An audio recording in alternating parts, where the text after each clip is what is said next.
ಎಲ್ಲಕ್ಕಿಂತ ಹೆಚ್ಚಾಗಿ ಪ್ರಕೃತಿ ಕವಿ ಎನ್ನಿಸಿಕೊಂಡಂತಹ ಕುವೆಂಪು ಬಗೆಗಿನ ಅನನ್ಯ ಅಭಿಮಾನ ಮತ್ತು ಜಾನಪದೀಯವಾಗಿರ್ತಕ್ಕಂಥ ಎಲ್ಲ ಅಂಶಗಳನ್ನು ಕ್ರೋಢೀಕರಿಸುವ, ಸಂಗ್ರಹಿಸುವ, ಪರಿಚಯಿಸುವ, ಪ್ರಚಾರ ಮಾಡುವ ಅವರ ಸಾಂಸ್ಕೃತಿಕ ಕಾಳಜಿ ಇದೆಯಲ್ಲ, ಅದನ್ನೆಲ್ಲ ಗಮನಿಸಿದಾಗ ನಾನಂತೂ ಕೂಡ ಅವರನ್ನು ಮುಖ್ಯವಾಗಿ ಡಾಕ್ಟರ್ ಎಸ್ ಬಾಲಾಜಿಯವರನ್ನು ಸಾಂಸ್ಕೃತಿಕ ಪರಿಚಾರಕ ಅಂತ ಕರೀಬೋದು.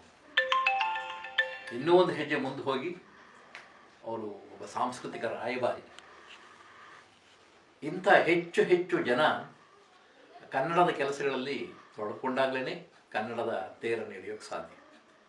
ಕವಿಗಳು ನಾವು ಎಲ್ಲೋ ಕೂತು ಬರಿಬೋದು, ಅದೇನು ದೊಡ್ಡ ವಿಷಯ ಅಲ್ಲ. ಆದರೆ ತಾಯಿ ಭುವನೇಶ್ವರಿಯ ರಥವನ್ನು ಎಳೆಯೋದಕ್ಕೆ ಕನ್ನಡದ ಕಟ್ಟಾಳುಗಳನ್ನು ಒಗ್ಗೂಡಿಸುವ, ಕನ್ನಡಾಭಿಮಾನಿಗಳನ್ನು ಸೇರಿಸುವ, ಕನ್ನಡಾಭಿಮಾನಿಗಳಿಗೆ ಉತ್ತೇಜನ ನೀಡಿ ಅವರಲ್ಲಿ ಕನ್ನಡದ ಅಭಿಮಾನವನ್ನು ಉಕ್ಕಿಸುವ ಈ ಕೈಂಕರ್ಯ ಇದೆಯಲ್ಲ, ಅದು ಅನನ್ಯವಾದ ಕನ್ನಡ ಸೇವೆ ಅಂತ ಹೇಳಿ ನಾನು ಭಾವಿಸ್ತೇನೆ. ಡಾಕ್ಟರ್ ಎಸ್ ಬಾಲಾಜಿಯವರಿಗೆ ಎಲ್ಲ ರೀತಿಯಲ್ಲಿ ನನ್ನ ಬೆಂಬಲ ಇದೆ. ಅವರು ಯಾವ ಗಳಿಗೆ ಕರೆದರೂ ಕೂಡ ಈ ಮಾತೃಭೂಮಿ ಸಂಸ್ಥೆಯ ಯಾವುದೇ ಕಾರ್ಯಕ್ರಮಕ್ಕೆ ನಾನು ನನ್ನನ್ನು ಅರ್ಪಿಸ್ಕೊಳ್ಳೋದಕ್ಕೆ ಸಿದ್ಧ ಇದ್ದೇನೆ. ಡಾಕ್ಟರ್ ಬಾಲಾಜಿಯವರಿಗೆ ಶುಭವಾಗಲಿ ಅಂತ ಹೇಳಿ ತಮ್ಮೆಲ್ಲರ ಸಮ್ಮುಖದಲ್ಲಿ ಶುಭವನ್ನು ಹಾರೈಸ್ತೀನಿ.